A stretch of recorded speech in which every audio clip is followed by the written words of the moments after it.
President Trump's latest conspiracy theory is a flat-out lie. In a rant against the media, he tweeted in part, quote, "When Lester Holt got caught fudging my tape on Russia, they were hurt badly." Number one, no one was caught fudging anything. Number two, no one was hurt badly. Number three, and most importantly, the tape speaks for itself. Here's what NBC aired on May 11th, 2017, 2 days after the president fired FBI Director James Comey. But regardless of recommendation, I was going to fire Comey, knowing there was no good time to do it. And in fact, when I decided to just do it, I said to myself, I said, you know, this Russia thing with Trump and Russia is a made-up story. It's an excuse by the Democrats for having lost an election. That is what the president said on tape. The public has been seeing this tape for, what are we at, 15 months now. What is the president trying to do here? Is he trying to claim that that didn't happen or that it was edited somehow? I'm struck that he raised the Lester Holt interview this morning, which hasn't been in the news particularly, has it? I mean, so which makes me think Amanda is right, that they have heard something at the White House that makes them worried, makes him worried. His lawyers have heard something, perhaps, that the obstruction of justice case is further along, perhaps, than we realize. Maybe someone else is flipped. Maybe Mueller's about to indict some more people.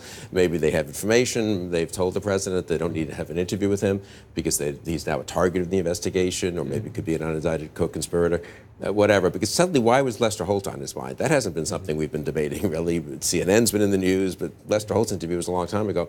And somehow he now realizes this is part of a pattern of obstruction, and he needs to begin to start discrediting it, however, as you say, unreasonable or ridiculous his attempt to discredit is. He tried to do that with the Access Hollywood tape. He was telling people behind the scenes that he didn't think it was him. He told a senator, I believe the New York Times reported, he told a senator, though, that wasn't my voice. I mean, you talk about gaslighting. Amanda Carpenter, the author of a book on gaslighting. Available in bookstores now. But what's really interesting about this clip that I think we forget was that this was Trump trying to clean up another big lie, because they floated to the world that he fired James Comey because of his poor treatment of Hillary Clinton during the campaign. But Trump was very upset about that. Robbie, I want you to know that. Wrote a memo to try to make it seem like, yes, this is true. All his aides went out and said, yes, it's because we're protecting Hillary. And then he comes out and says, oh, yeah, it's actually about Russia. And remember who drafted that memo? Rod Rosenstein, by the way. Small detail in history. Here's another thing about this tape, and Robbie, I want your thoughts on this. The president's own lawyer, Rudy Giuliani, has constantly referred to the Lester Holt interview various times as evidence for his own arguments. Have a listen. I could right now give you the answer that he's going to give to the question, why did you fire Jim Comey? He gave it. He gave it to Lester Holt. It's on tape. He said that to Lester Holt when he was interviewed within days of doing it. So you've got a contemporaneous statement of his intent. So how's that obstruction? That is the president's lawyer there, saying that the president said this on this tape and then using it to his advantage. I mean, the explanation there is that Rudy Giuliani, I think, was making the case that he doesn't have to answer this question to the special counsel because he's already said it on tape. By the way, again, treating that tape as a fact, not as fudged.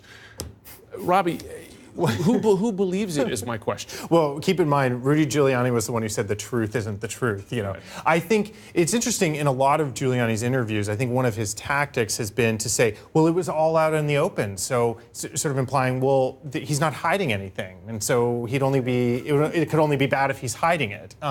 You know, and this is part of what's such a problem about Trump is he does these things. He has no shame about it and just moves on with his day. But it seems to be a rhetorical tool. And obviously, I don't think there's a very coordinated legal strategy here at all. This is why people are bemoaning the loss of legal capacity within the White House. I don't think it's going to make a difference because I don't think it's been coordinated. You know, I think there's one thing with Rudy Giuliani, because in some interviews he talks about how he was with Donald Trump through the campaign and he saw it all firsthand, and that's why you should trust him. I think there's a good chance he goes from being President Trump's lawyer to a witness to this case because he has garbled things so badly, and he claims to have a firsthand account of all these experiences. So I wouldn't be surprised. He wouldn't be one of the first of Trump's former lawyers to become a witness in the case. As we know, Michael Cohen is after his guilty plea, that in a separate thing now, Southern District of New York. I just want to remind folks that this is, again, I mean, we talked about the Access Hollywood tape. There's another instance where the president tried to discredit evidence. It's not only on tape, but that the whole world saw. You may remember his meeting in Russia, in Helsinki. Oh, sorry. Well, that's the Access Hollywood tape. We already referred to that. I want to refer to another case, and this is following the meeting with Vladimir Putin in Helsinki, after which the president said it was something about a misspoken word on a transcript. To explain everything, have a listen. I came back and I said, what is going on? What's the big deal? So I got a transcript, I reviewed it. I actually went out and reviewed a clip. It should have been obvious. I thought it would be obvious. In a key sentence in my remarks, I said the word would instead of wouldn't.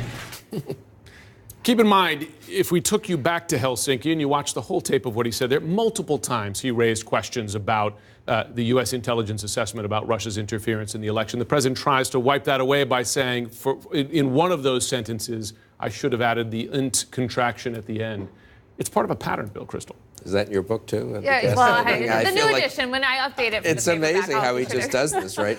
You know, just on Robbie's point, I take your point that their legal strategy hasn't been super coordinated, so maybe McGahn's departure wouldn't matter, but I'm not sure. I think at key times, I believe McGahn has a lot to answer for the things he's allowed to happen and allowed Trump to do as White House counsel. Having said that, I think at key times he's stopped Trump from doing things that really would be rash and self-damaging.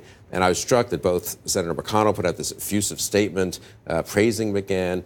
Senator Grassley, the chairman of the Judiciary Committee, tweeted something, I hope he's not going or something. I do think serious people like Grassley and McGahn who have some insight into the White House are nervous that each of the people who has been something of a guardrail, something of a check on Trump, one by one, they're departing. Yeah. But how much are they depending on, sorry, real quick, how much are they depending people like Don McGahn to be the guardrail without them doing any heavy lifting? I'm with you. Seriously, like, once this all blows apart, is somebody going to do something? Because the president, he lies and lies to this obscene form, and everybody expects someone else will do something to stop it, and that never happens. More convenient for someone else to step in the line of fire, right? No, what I was going to say, I wonder if the McConnell and Grassley statements had more to do with his role pushing through judicial nominations, because he was working very closely with them, because it doesn't seem like anyone really has any control of what the president does, and some of his more rash instincts. Well, he hasn't fired Sessions. I think there were moments when he wanted to do that. We know he wanted to do it. And there has been good reporting, hasn't he, that McGahn was one of the key people who said you can't do that. But I also agree on the court. They're happy with his work on the court. McGahn's gone, and now there are some Republicans opening the door for the president to fire Sessions as well. We'll see if he follows through.